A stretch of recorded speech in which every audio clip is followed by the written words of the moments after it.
How to fix due to repeated failed attempts or other unusual activity you cannot access to your Snapchat account on iPhone.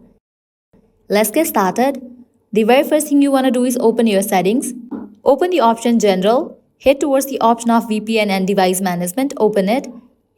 Make sure you are not connected to any VPN. Once you check that, head back to the main page of settings. Now close this. Open your App Store. Now search for the app Snapchat.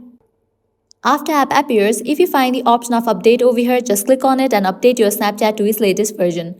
Once you do that, you can check whether your problem has been solved or not. Likewise, heading towards next solution, close this, open your settings, scroll down, open the option General, open the option iPhone Storage. From here, find the app Snapchat. Once you find it, open it. Now click on Upload app, click on Upload app.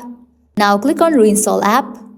After completion of reinstallation process, you can launch your Snapchat and check whether it is working or not. If the solution doesn't work for you, what you can do is close this, open any of the browser.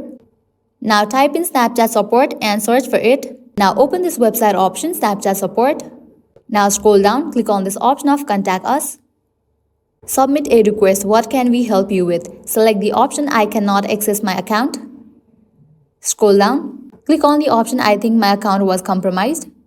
Now you have to fill this, type in your Snapchat username, email address, phone number, and over here you have to describe about your issue. Once you do that, click on submit. After you submit your request, you will be good to go. Applying all these solutions, your problem is definitely going to be fixed. So this is how you can fix due to repeated failed attempts or other unusual activity you cannot access to your Snapchat on iPhone. If this video was helpful, don't forget to like, share and subscribe. Thank you.